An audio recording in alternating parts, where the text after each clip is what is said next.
למה נשים בוגדות? אני אתן לכם 3 סיבות מרכזיות לכך, אבל שתדעו, אין שום הצדקה למעשה הזה. לפני שאני מתחיל, אני רק רוצה לומר שזו האמת שכל כך הרבה אנשים מפחדים להגיד בקול, במיוחד גברים, כי זה נוגע לנו עמוק עמוק בתחום האחריות האישית. הסיבה הראשונה, נשים בוגדות כשהן מפסיקות להרגיש משמעות בקשר.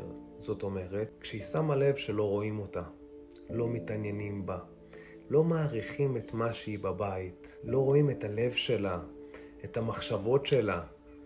וכשזה קורה, היא מתחילה לאבד משמעות בקשר עצמו ולהתחיל לחפש משמעות במישהו אחר, שהוא יסתכל עליה, שהוא יראה אותה. עוד פעם, אני לא מצדיק את המעשה של בגידה, אבל זה מה שקורה בפועל אצל אישה, היא מתחילה לחפש משמעות מבחוץ, כי בבית לא רואים אותה. 2.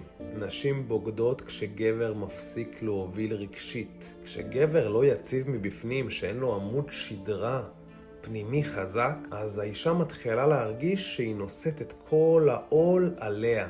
זאת אומרת, גבר הרבה פעמים יכול להיות מבולבל, פתאום הוא נחלש, פתאום הוא קצת מאבד את הגבריות שלו. וכשהוא מאבד את הגבריות שלו, היא באמת מרגישה עומס כל כך גדול במערכת יחסים, כאילו היא סוחבת את המערכת יחסים עליה. שבגדול זה אמור להיות הפוך, או לפחות להיות מאוזן. ברגע שאישה מרגישה לבד, היא מתחילה לפתוח את הדלת למישהו שכן יכול להכיל אותה.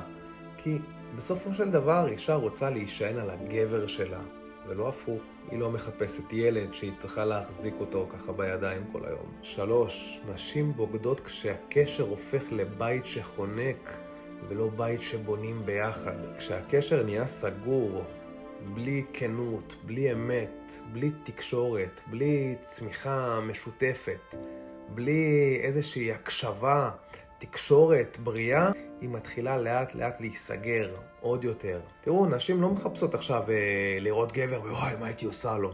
הן לא כמו גברים, הן שונות. כשהיא מרגישה מתה מבפנים, בלי מגע רגשי, בלי הובלה, היא מתחילה להתייבש פה. זה קורה גם לגברים, אגב, ואנשים לא סובלים להתמודד עם המוות הפנימי הזה. אז הם רוצים להרגיש חיים במקום אחר. הם עושים את זה לרוב מהתחושה של משהו מת, ואני רוצה להרגיש חי. ואיפה אני אמצא את החי? אני הולך לחפש גבר אחר עם אנרגיה גבוהה יותר שיחזיר בי את החיות.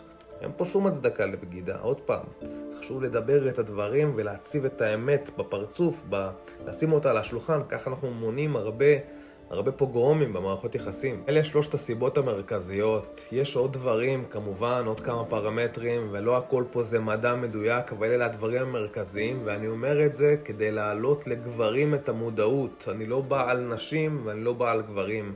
אני כאן כדי לעורר את המודעות וליצור חברה מתוקנת יותר. וגברים, זה מסר בשבילכם. כשאתם עובדים על האנרגיה הפנימית שלכם, על העמוד שדרה הרגשי שלכם, על היציבות, על ההובלה הרגשית, תאמינו לי, דברים מתרוממים.